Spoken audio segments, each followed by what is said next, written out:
أشهد أن لا إله إلا الله وحده لا شريك له وأشهد أن محمدا عبده ورسوله أما بعد فأعوذ بالله من الشيطان الرجيم بسم الله الرحمن الرحيم الحمد لله رب العالمين الرحمن الرحيم مالك يوم الدين إياك نعبد وإياك نستعين اهدنا الصراط المستقيم صراط الذين أنعمت عليهم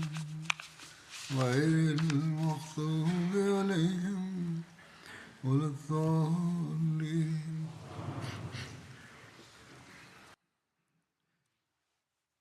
After reciting the Tashahhud, Ta'awuz and Surah Al-Fatiha, Hazrat Khalifatul Masih V, Ayyadahullah Ta'ala binasrihil Aziz stated that among the expeditions that I will discuss today is the expedition of Abdullah bin Rawaha, and this expedition was sent towards Usair bin Rizam. This expedition of Abdullah bin Rawaha headed towards Usair or Usair bin Rizam in Khaybar in the month of Shawwal in the 6th year after Hijrah.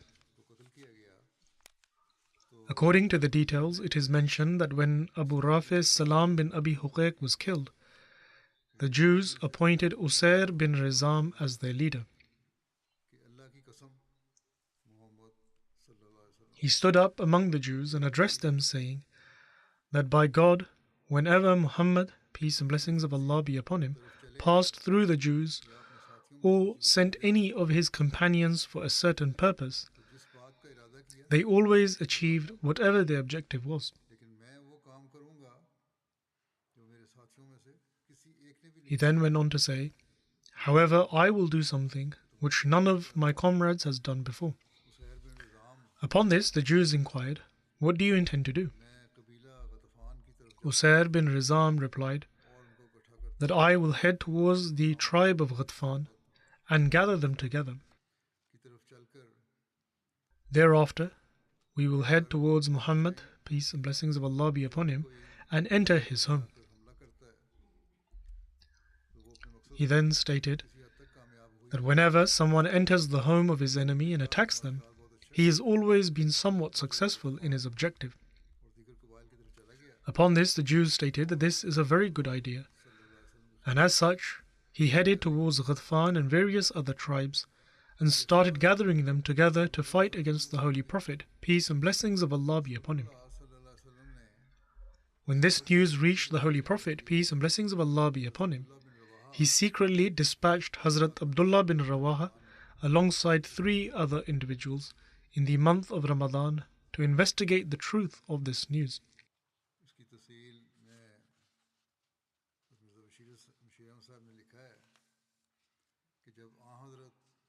In relation to its details, Hazrat Mirza Bashir Ahmad Sahib radiyallahu ta'ala anhu has written in Sirat Khatam al-Nabiyyin that when the Holy Prophet, peace be upon him, was informed of these circumstances, he immediately sent an Ansari companion named Abdullah bin Rawaha along with 3 other companions to Khaybar. And the Holy Prophet, peace be upon him, instructed them to travel discreetly and ascertain intelligence as to the state of affairs and return quickly. Therefore, Abdullah bin Rawaha and his companions secretly gathered intelligence as to all the circumstances and details, and after having confirmed the reports were correct, they returned home. As a matter of fact, Abdullah bin Rawaha and his companions worked so vigilantly that they circled the nearby fortresses of Khaybar, and they closely reached the meeting places of Usair bin Rizam, and personally heard from Usair and his companions their various plans against the Holy Prophet, peace and blessings of Allah be upon him. During those days, a non-Muslim named Kharija bin Husayl coincidentally came to Medina from Khaybar, and confirming Abdullah bin Rawaha said, he said that I have left Usair in such a state that he is mustering his armies to strike Medina. इस तस्दीक के बाद हज़रत सल्लल्लाहु अलैहि वसल्लम ने अब्दुल्लाह बिन रवाहा की And so, after this verification, the Holy Prophet, peace and blessings of Allah be upon him, sent 30 companions under the leadership of Abdullah bin Rawaha to Khaybar. And the exact guidance of the Holy Prophet, peace be upon him, given to this party while sending them off cannot be ascertained. Nonetheless, from the discourse which took place between Abdullah bin Rawaha and Usair bin Rizam in Khaybar, it becomes apparent that the desire of the Holy Prophet, peace and blessings of Allah be upon him, was to call Usair to Medina and to agree a mutual settlement by which this course of mischief could be stopped and a state of peace and safety could prevail in the land. In this desire, the Holy Prophet, peace and blessings of Allah be upon him, was so keen that even if it meant accepting Usair as the leader of the region of Khaybar, he was willing to do so, but on the condition that he would refrain from further mischief making against Islam. When the party of Abdullah bin Rawaha reached Khaybar, first and foremost, they took an assurance of peace and security from Usair bin Rizam for the duration of the discourse. And this illustrates that at the time, the threat had grown to such an extent that the Muslims believed that perhaps a state of treachery would develop from the party of Usair during the very discussions. Usair declared that he would not act treacherously, but in order to keep his own dignity, he sought a similar assurance from Abdullah bin Rawaha as well. That is, that he too will not cause him any harm. However, the fact that Abdullah bin Rawaha was first in this regard clearly reveals who was the actual threat. In any case, after this agreement, Abdullah bin Rawaha began his discussion with Usair. And the crux of this discussion was that the Holy Prophet, peace and blessings of Allah be upon him, wishes to settle an agreement of peace and security with them, so that the mutual war could be halted. And the best way for this would be for him to come to Medina and to personally speak to the Holy Prophet, peace and blessings of Allah be upon him. And if an agreement of this kind could be settled, then he trusted that the Messenger of Allah, peace and blessings of Allah be upon him, would deal with him with goodness and would possibly even accept him as the official chieftain of Khaybar. Usair, who desperately craved position or perhaps had ulterior motives, was pleased with this proposal, or so he expressed. However, at the same time, he gathered the Jewish ministers and sought their counsel in this matter, expressing that the following proposal has been presented by the Muslims and asking what should be done. Upon this, the Jews, who were blind in their ignorant animosity, generally objected to this proposal. Furthermore, in order to hold Usair back from this course, they said that we do not believe that Muhammad, peace and blessings of Allah be upon him, will accept you as the leader of Khaybar. However, Usair, who was more informed of the state of affairs, remained firm on his intention and said that you have no idea. Muhammad, peace and blessings of Allah be upon him, is fed up by this war, and in his heart he desires to bring this course of conflict to an end at any expense. Therefore, Usair bin Rizam prepared to journey to Medina with the party of Abdullah bin Rawaha. And just like Abdullah bin Rawaha, he too brought 30 Jews to accompany him. When these two parties left Khaybar and reached a place called Karkara, which was at a distance of 6 miles from Khaybar, the intention of Usair changed. Or possibly, if he had harbored evil intentions, the time for their expression had now come. And so, during conversation, he very cleverly reached for the sword of a very honorable individual of the Muslim party named Abdullah bin Unais Ansari. Abdullah immediately understood that the intentions of this wretched man were different. And so, he immediately urged his camel on by the heel and brought it ahead and then turned around to Usair and said, "O enemy of God, do you wish to betray us?" Abdullah bin Unais repeated these words twice, but Usair did not respond, and nor did he exonerate himself. Instead, he prepared for war, and this was perhaps a predetermined indication among the Jews that if such a state presents itself, then everyone should rush in upon the Muslims. Therefore, at that location upon the very route, fighting broke out between the Jews and Muslims. And although both parties were equal in number, and the Jews were already mentally prepared, whilst the Muslims were completely without intention, the grace of Allah the Almighty was such that although some Muslims were injured, there was no loss of life. On the other hand, every single Jew felt the taste of his bitter treachery and was completely annihilated. When this party returned to Medina, and the Holy Prophet, peace and blessings of Allah be upon him, was briefed on the state of affairs, he thanked God for the safe and peaceful return of the Muslims. And the Holy Prophet, peace be upon him, stated that thank God for having saved you from this cruel party.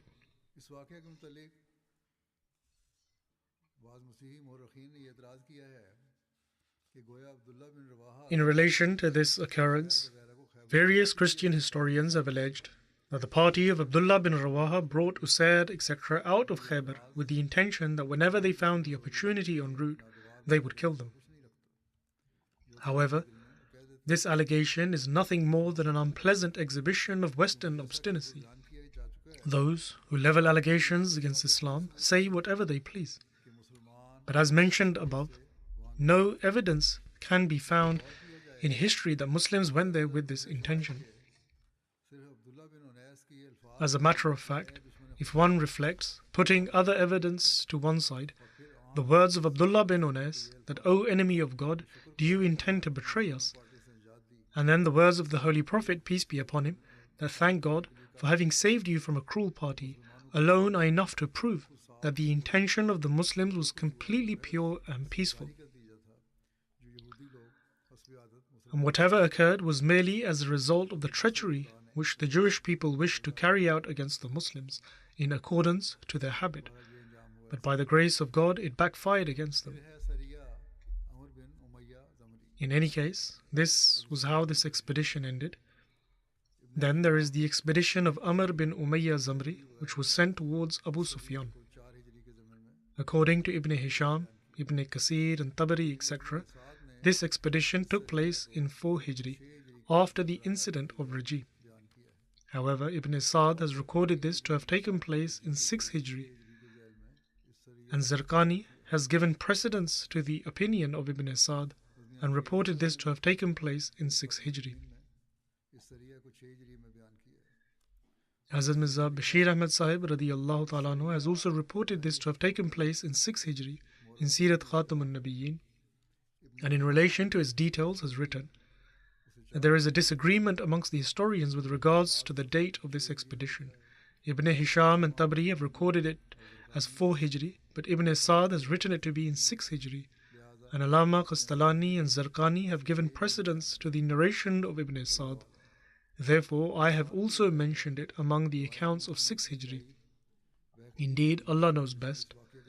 And Behki has also supported the details of the account mentioned by Ibn Sa'd, but from this account one cannot establish the period in which it took place.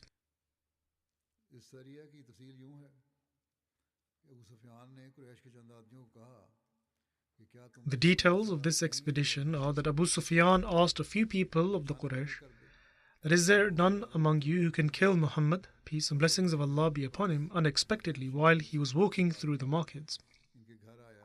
Consequently, a man from among the Bedouins came to the house of Abu Sufyan and said that you will find me to be the most strong-hearted amongst the people, whose grip is severe, and I can run the quickest.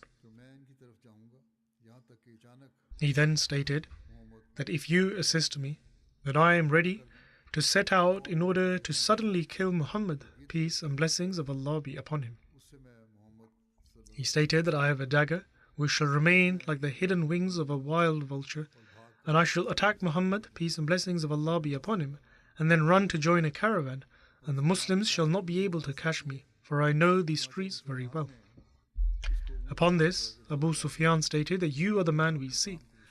And then Abu Sufyan gave him a camel and some provisions and bid him farewell, reminding him that do not disclose this task to anyone. He departed at night and continued a journey on his camel for 5 days, and on the 6th morning he reached Harra. Harra refers to a black, stony ground, and Medina was situated between two Harras, one to the east and the other to the west. In any case, he turned to the people having reached Medina and inquired from them about the Holy Prophet, peace and blessings of Allah be upon him, until he eventually found out about him. He then tied his camel and then went towards the Holy Prophet, peace and blessings of Allah be upon him, who at the time was in the Banu Abd Ash'al mosque. When the Holy Prophet, peace and blessings of Allah be upon him, saw him, the Holy Prophet, peace be upon him, stated that this man certainly desires to deceive us. The Holy Prophet, peace be upon him, perceived this from his state and stated that Allah the Almighty will intervene between him and his objectives. Hence he moved towards the Holy Prophet, peace be upon him, to attack him, but Usayd bin Huzair grabbed him from the inner part of his cloak, causing the dagger from his hand to drop all of a sudden. He then screamed that, my death, in other words, that spare me, as he was seized. Hazrat Usayd grabbed him by the neck and then let him go. The Holy Prophet, peace and blessings of Allah be upon him, stated to him that, tell me truthfully who you are. Upon this he responded that I seek security. The Holy Prophet, peace be upon him, answered in the affirmative, and he then informed him about his mission and everything that Abu Sufyan had arranged for him. The Holy Prophet, peace be upon him, then let him go, and it was due to this compassion that he became a Muslim. He said that, O Muhammad, peace and blessings of Allah be upon him, I did not fear anyone, but when I set eyes upon you, I lost my senses and my heart weakened.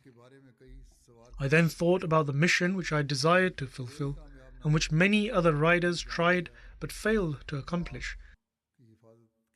And I then realized that you were being protected and that you are undoubtedly truthful.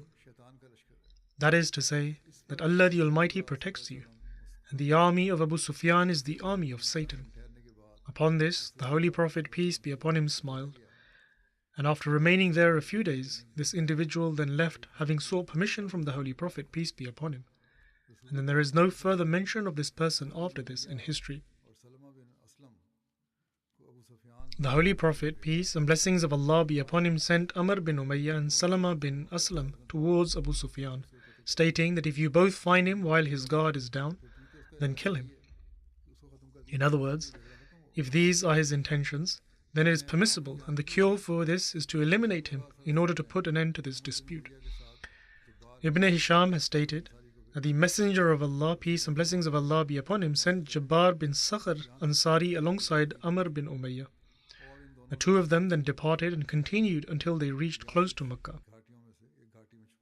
They hid their camels in one of the valleys of Yajij, which is approximately 8 miles from Makkah. Thereafter, in the night they entered Makkah. Hazrat Jabbar or Salama said to Amr that if only we could perform the circuits around the house of Allah and offer 2 units of prayer. Upon this, Amr replied that once people eat their dinner, they sit in their courtyards, and so if they see me, they will certainly recognize me. And I am even more well known in Makkah than a black and white horse. That is, many people know me and they will recognize me.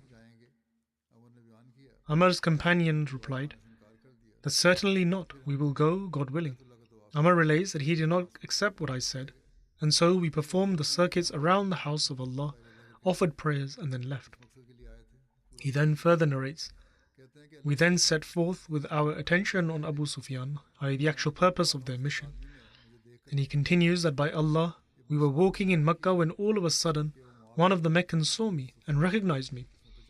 Ibn Sa'd relates that it was Muawiyah bin Abi Sufyan who recognized him.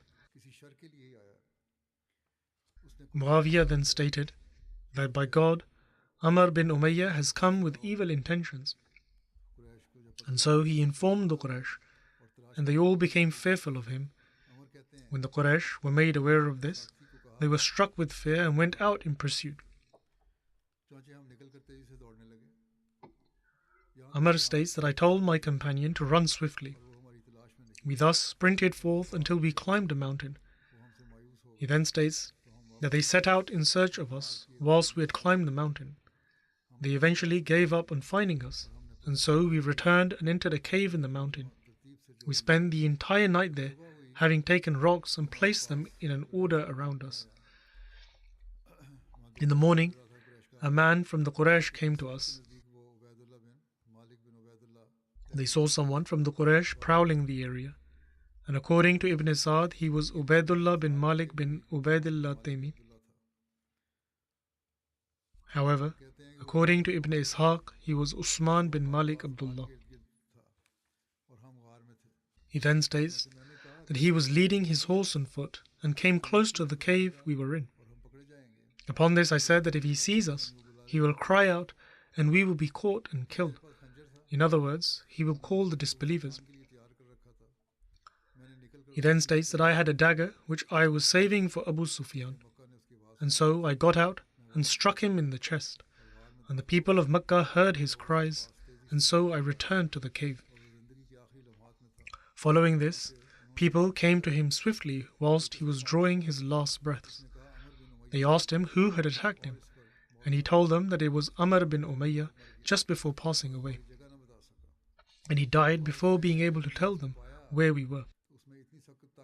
In one narration, it is mentioned that when they reached him, he did not have any strength left to tell the Meccans where they were. Amr bin Umayyah relates that I told my companion that save yourself and run. Go to your camel, sit on it, and leave. And so he departed, and Amr bin Umayyah then relates that I then left and reached Zajnan.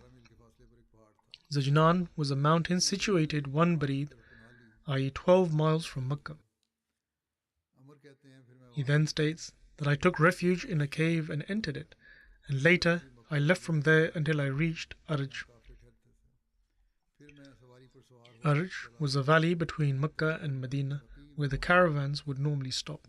I then mounted my camel and rode until I reached Naqi. Naqi was a place at the distance of a 2-night journey from Medina, and this distance is recorded in Sirat Ibn Hisham. Then 2 idolaters of the Quraysh, whom the Quraysh sent as spies, were travelling towards Medina to observe and assess the situation and developments. And I said to both of them that hand yourselves over to me as captives. However, they both refused. And so I shot one of them with an arrow and killed him, whilst the other handed himself in. I then tied him up and brought him to Medina. He didn't just hand himself in simply, rather there was a battle between them and an exchange of arrows. As it were, Amr bin Umayyah informed the Holy Prophet, peace be upon him, of the situation and developments. And the Holy Prophet, peace be upon him, was smiling, and then prayed for goodness for Amr bin Umayyah. There are varying narrations regarding this expedition. According to Ibn Hisham and Ibn Kasir and Tabari, etc., they have stated that this expedition took place in 4 Hijri, and mentioned it in relation to taking down the body of Hazrat Khubayb bin Adi from a wooden post. Hazrat Khubayb was imprisoned during the incident of Raji and sold in Mecca, and the Quraysh subsequently hanged him on a wooden post and martyred him. However, Ibn Sa'd has not mentioned the expedition of Amr bin Umayyah with reference to taking the body of Hazrat Khubayb off from the wooden post, and the narration of Ibn Sa'd seems more accurate, because in the books of history there is mention of a different party being sent in order to bring down his body. Zarqani has also adopted the same position, and in the end of the account of the expedition of Amr bin Umayyah, he has written that the Holy Prophet, peace be upon him, sent Hazrat Zubair and Hazrat Miqdad to take down the body of Hazrat Khubayb bin Adi. Hazrat Mirza Bashir Ahmad Sahib radiyallahu ta'ala anhu has also written in relation to this in Sirat Khatam al-Nabiyyin. However, he has not mentioned the account of taking down the body of Hazrat Khubayb bin Adi from the wooden post in this regard.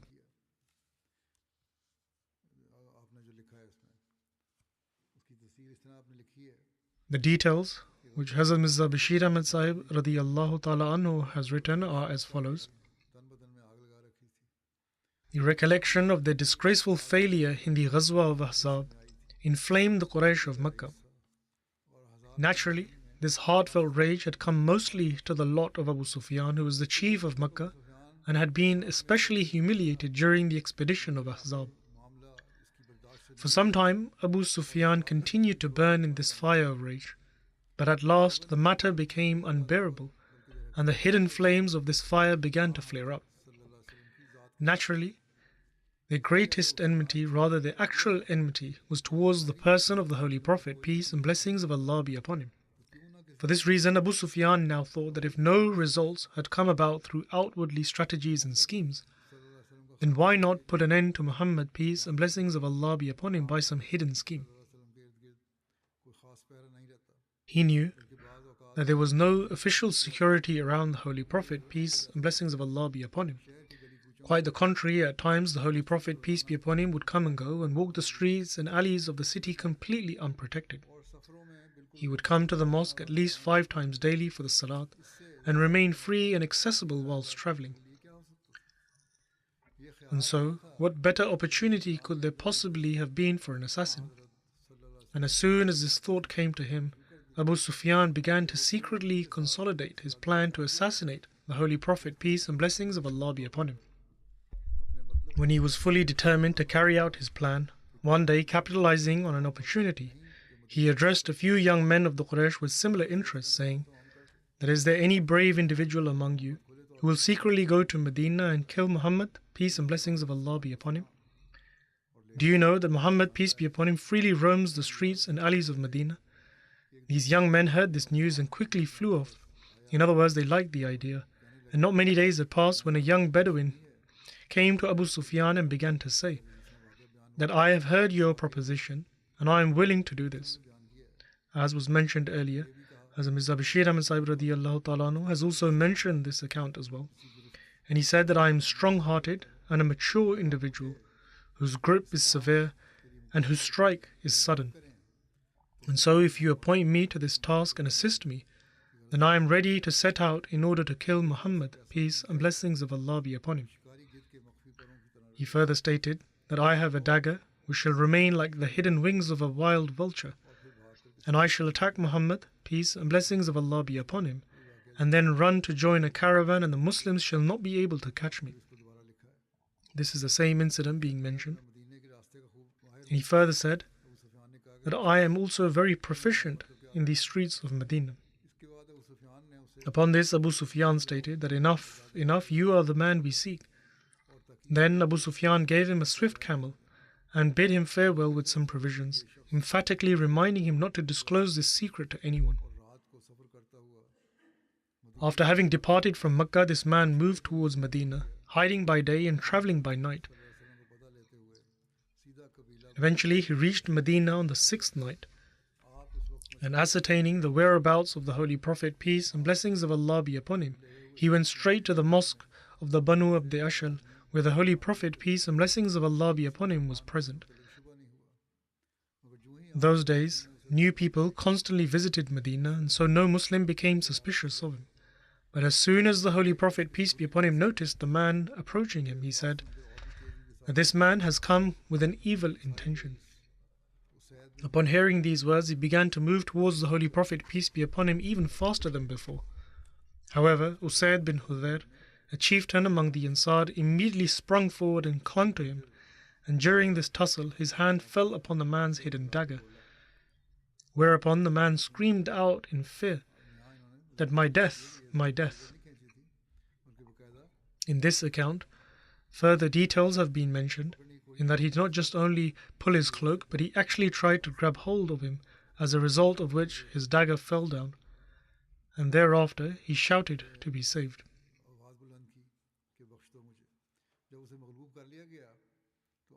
In any case, when he was eventually subdued, the Holy Prophet, peace and blessings of Allah be upon him, inquired of him that, tell me truthfully, who are you and with which intention have you come? He said that if my life is spared, I will tell you. Just as it was mentioned earlier, he then narrated the entire account. The Holy Prophet, peace be upon him, stated that yes, relate the entire account truthfully and you shall be forgiven. Upon this, he related the entire story to the Holy Prophet, peace be upon him, from beginning to end. He also told the Holy Prophet, peace be upon him, of the reward which had been promised to him by Abu Sufyan. Thereafter, this individual stayed in Medina for a few days, and then out of his own will became a Muslim, and thus entered into the service of the Holy Prophet, peace be upon him. This bloody conspiracy of Abu Sufyan made it even more incumbent than before to remain informed of the plots and intentions of the people of Makkah. As such, the Holy Prophet, peace be upon him, sent two of his companions, Amr bin Umayyah Zamri and Salma bin Aslam, to Makkah. And considering the assassination attempt of Abu Sufyan and his past bloodthirsty schemes, the Holy Prophet, peace and blessings of Allah be upon him, permitted his companions to put an end to this war enemy of Islam if the opportunity were to arise. However, when Umayyah and his companion reached Makkah, the Quraysh became alerted, whereupon these two companions set back to Medina, fending for their lives. And whilst on their way back, they found two spies of the Quraysh, whom the chieftains of the Quraysh had sent to ascertain intelligence on the movements of the Muslims and to acquire information on the Holy Prophet, peace be upon him. It would not be surprising if the scheme was also on grounds for some other bloodthirsty conspiracy of the Quraysh. However, it was by the grace of God that Umayyah and Salama learned of the espionage, upon which they desired to attack and imprison them, but they fought back. Consequently, in this battle, one spy was killed, while the other was taken prisoner and brought back to Medina.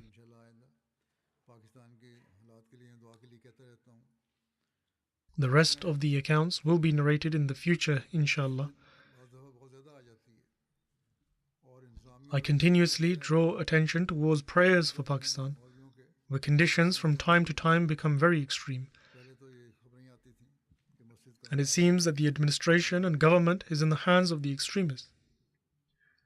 Previously, we would receive news of the minarets or domes of our mosques being broken, as they would object to these features.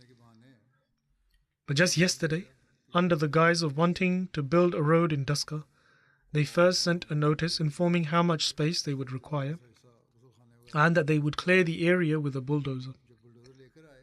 And a small area of the mosque compound where the washrooms are located were part of this required area. However, when they brought the bulldozer, they razed the entire mosque to the ground upon the insistence of the clerics. This was a very old mosque built even before the partition, and perhaps it was built by Chaudhry Zafrullah Khan Sahib. In any case, this is the extent to which they have gone now.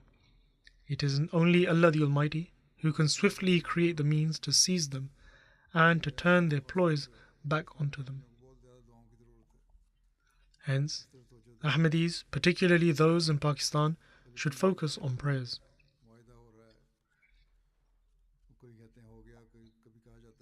Then, with regards to Palestine, there is talk of an agreement being reached. However, at times they say it has been finalized, and at other times it is claimed otherwise. Yet, even after the agreement, incidents continue to unfold. Over this matter, some people have started expressing undue joy, but they need to understand that these Antichrist, i.e. the Dajjali forces, cannot be trusted. They say one thing and do another. Therefore, there is no need for being overly optimistic. Prayers are needed for them, and Muslims should use wisdom to make efforts to secure their rights. May Allah the Almighty grant wisdom to the Muslims.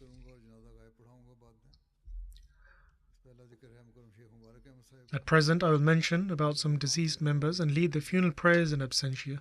The first mention is of respected Sheikh Mubarak Ahmed Sahib, who was Nazir Diwan in Sadr Anjuman Ahmadiyya in Rabwa. He passed away on the 11th January at the age of 77. Inna lillahi wa inna ilayhi raji'un. The deceased was a Musi and an Ahmadi from birth. And his grandfather, Sheikh Muhammad Deen Sahib, pledged allegiance in 1938 and was originally from Kathu Nangal of Batala in the Gurdaspur district. Sheikh Mubarak Sahib completed his BA in education, and from 1966 to 1981 he worked as a teacher in Talimul Islam school for approximately 15 years. Then in 1973, after the schools were nationalized, he continued his civil duties in other schools and continued teaching.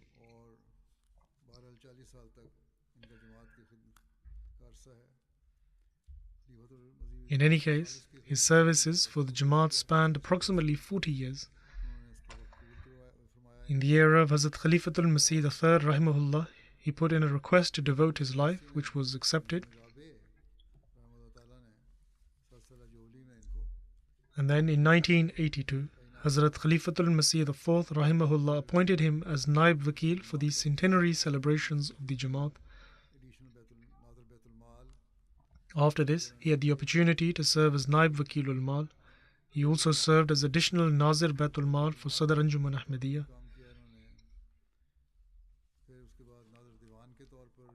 He also worked as Nazir Baitul Mal, then Nazir Diwan, and then he also served as Nazir Rishta Nata, and he had the opportunity to serve the Jamaat for a very long time. Similarly, he worked in various positions in the auxiliary organizations and served as Qaid in Ansarullah and Muhtamim of Khudam al-Ahmadiyya. Ihsan Mahmud Sahib, who is his nephew and his son-in-law and also is a missionary, says that he had a strong bond of loyalty with Khilafat, and he would always say to keep a firm connection and would advise missionaries not to interfere in financial matters. He further says he would offer prayers with the utmost attention. Even in the latter years of his life, he would try his utmost to go to the mosque to offer prayers.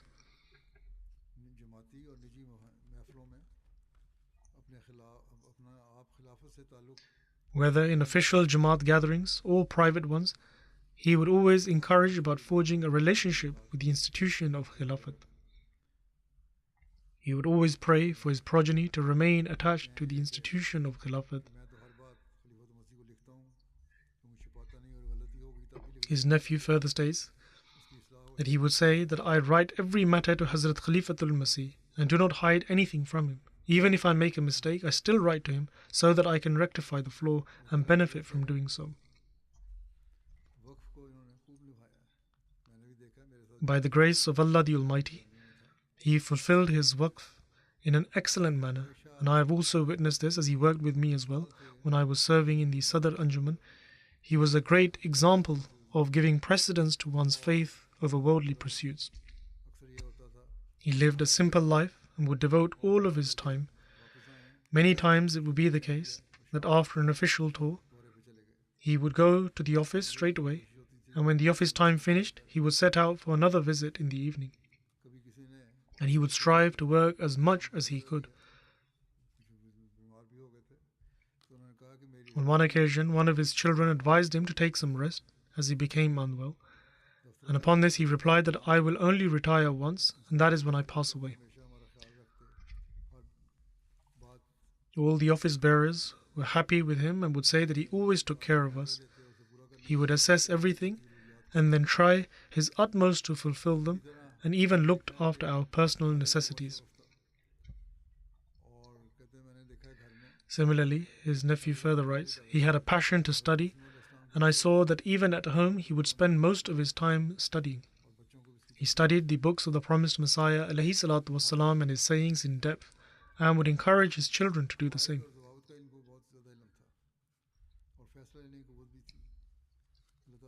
He had a good grasp of the official rules and regulations of the Jamaat and would exercise excellent judgment in such matters.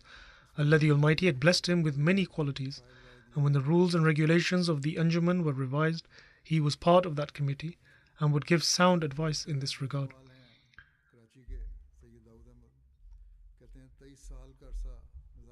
The inspector of Baitul Mal, Sayyid Dawood Ahmed from Karachi, shares that I worked under Sheikh Sahib's supervision in the Nizarat-e-Mal Ahmed for 23 years. He had a wonderfully affectionate approach to working with us. If there was an error, he would explain patiently, and if we did well, then he would encourage us warmly. Every staff member felt as though Sheikh Sahib had a special bond with them. He paid close attention to the personal and professional concerns of every staff member and supported them as much as possible. May Allah the Almighty grant him his forgiveness and mercy. He is survived by his wife, 6 daughters and a son.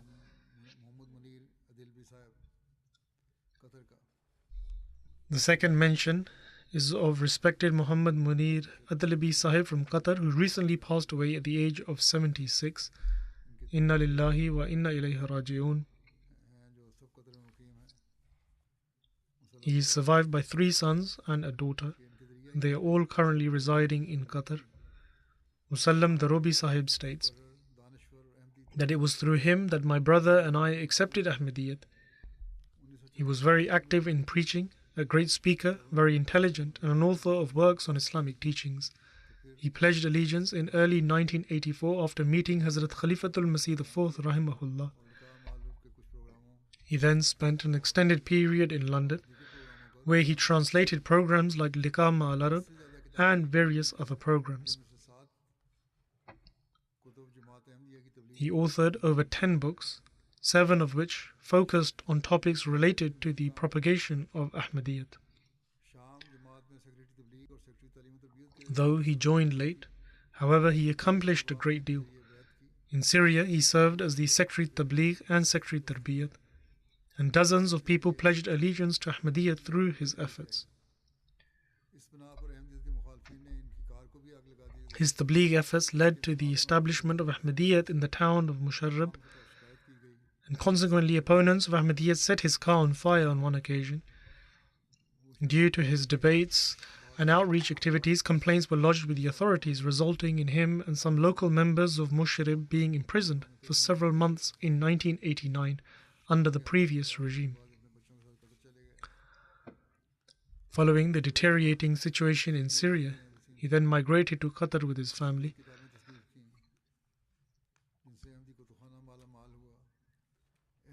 The local president of the community in Syria, Wasim Sahib, writes that he authored several books that enriched the Ahmadiyya library. He presented Ahmadi teachings in a simple yet profound manner, and through him many people embraced Ahmadiyyat.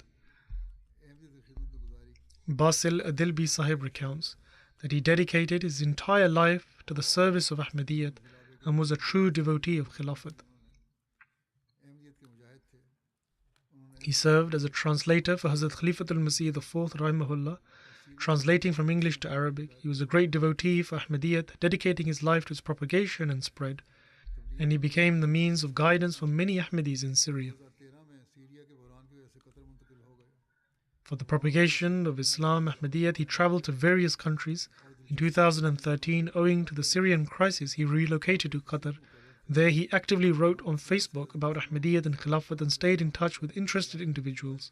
He was an eloquent speaker with deep insight into the Quran and Sunnah, providing compelling evidence of the truth of the promised Messiah ﷺ's message. He also translated numerous books from English to Arabic, emphasizing the greatness and defense of Khilafat. He devoted his whole being, his tongue, pen and life to the propagation and defense of Ahmadiyyat. His steadfastness in the face of adversity was remarkable, enduring significant hardships from his family and the society of Damascus due to his faith in the truth of the promised Messiah ﷺ's message. Nizar Ajib Sahib shares that I was introduced to Ahmadiyyat through Adil Sahib, and respected Khalid Izam Sahib had acquired a book by him about the Dajjal, i.e. Antichrist, and I found the book incredibly enlightening and it changed my entire perspective. Later on, I read his book on the killing of apostates and then on the concept of jinn. I then contacted him over the phone, and later Khalid Izam Sahib and I pledged allegiance. When he learned of our pledge of allegiance, i.e. Bai'at, he was overjoyed. Dr. Imran Rahman Sahib, the Sadr Jamaat of Qatar, says that he was very humble and always had a strong connection with the system of the Jamaat. His love and obedience for Khilafat were extraordinary.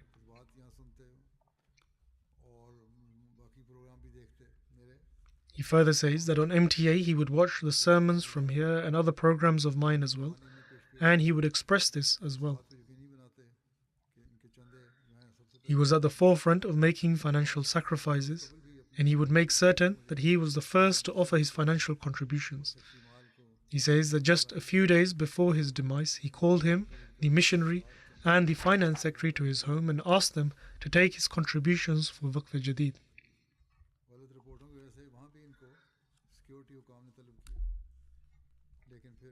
Due to some false reports, he was sought out by the security authorities there, but later was let go.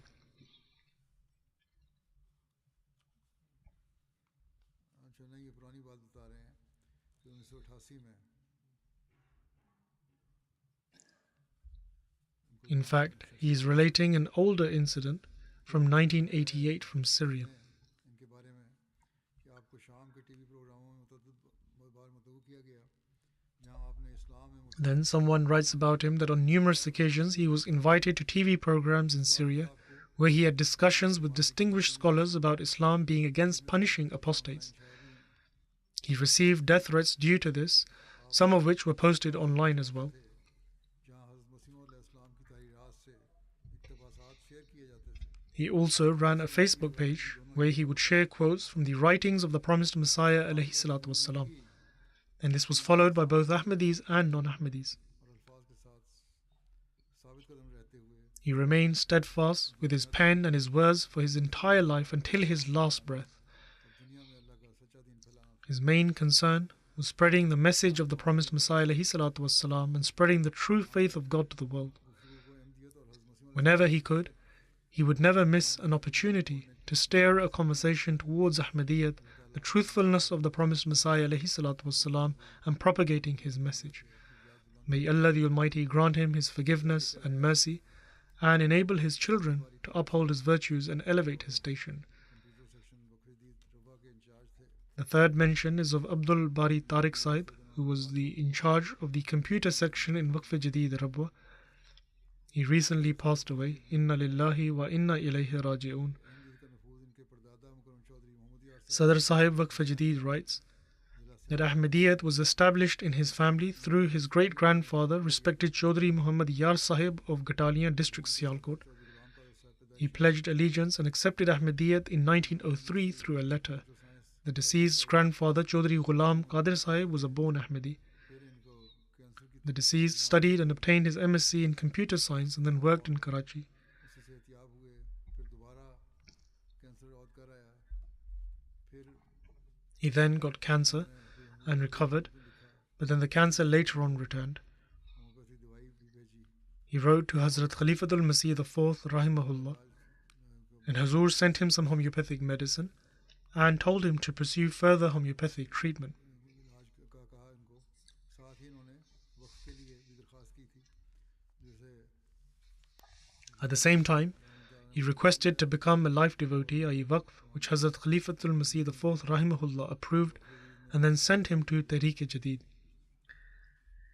He was later appointed to Waqf Jadid, and along with computerizing all the offices, he also did a great deal of work in the offices of other Jamaat institutions as well. कानो Nigeria और अहमदी अस्पताल In fact, even outside of Pakistan, he also had the opportunity to computerize the systems in the Jamaat Hospital in Kano, Nigeria, and the Ahmadiyya Hospital in Benin.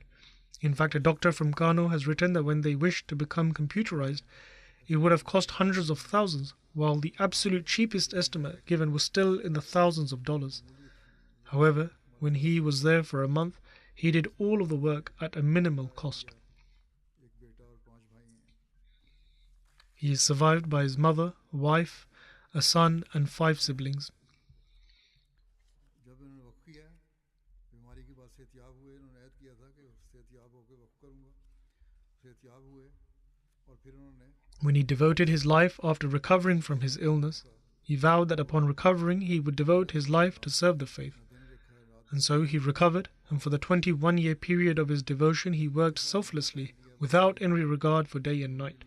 And he established such an example for life devotees that is worth emulating.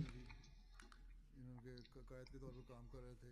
वहीं जाने के लिए तैयार हो रहे थे तो इनको He was also serving as Qaid in Ansarullah Markaziyya, and in fact he was getting ready to go to the office when he had a heart attack and passed away. आप तंजीम सिलसिला और खिलाफत के नहायत वफादार वजूद Sadr Ansarullah, Dr. Sultan Sahib, says that he was a very loyal servant of the community and Khilafat, की आपकी खुशी and he fulfilled his life devotion with complete loyalty.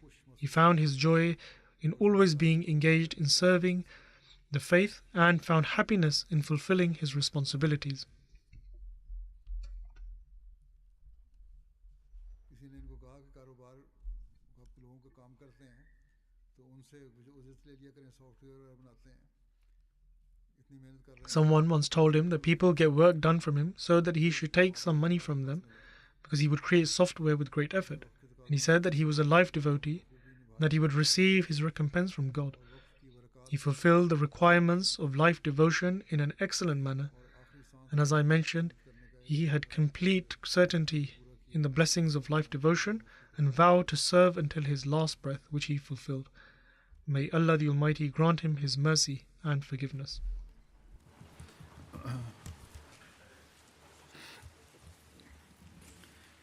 Alhamdulillah, alhamdulillah, nahmaduhu wa nasta'inuhu wa nastaghfiruhu wa nu'minu bihi wa natawakkalu alayhi wa na'udhu billahi min shururi anfusina wa min sayyiati a'malina.